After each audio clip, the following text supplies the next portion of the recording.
bien, nous voilà devant la maison de Pauline Viardot. Comme vous pouvez le constater derrière moi, c'est un monument extraordinaire, en plus rempli d'âme.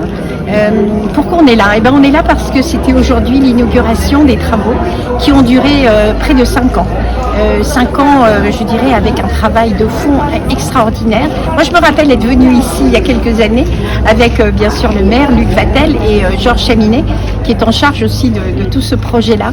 Et jamais on aurait pu imaginer qu'il y ait un projet comme celui-ci. On était, bien sûr, aujourd'hui entourés de personnalités. Nous avions, bien sûr, Madame Valérie Pécresse, mais nous avions également des sénateurs, nous avions des députés.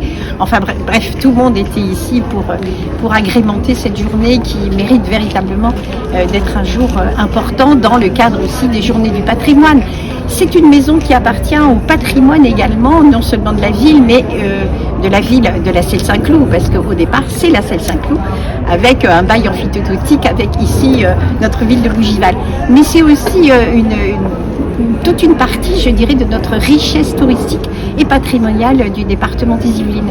Il faut savoir que ici aussi, dans ce lieu, vous avez la datcha de Tourguenieff, qui était un ami très très très cher de notre amie Pauline, qui était une chanteuse lyrique extraordinaire et surtout une compositrice de grande renommée.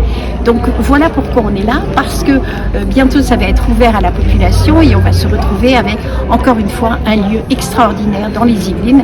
Et comme vous le savez, le département des Yvelines a apporté plus de 1 500 000 € pour la remise en état de ce lieu, qui est un lieu véritablement, je dirais, qui mérite que vous veniez le voir le plus rapidement possible.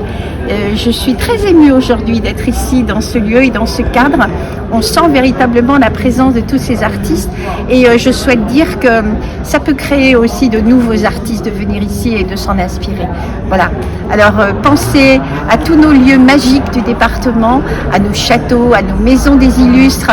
Pensez à tout ce que vous avez à voir dans le département des Yvelines, qui est un département extraordinaire, plein de tourisme et plein de culture et surtout plein d'âme et de poésie.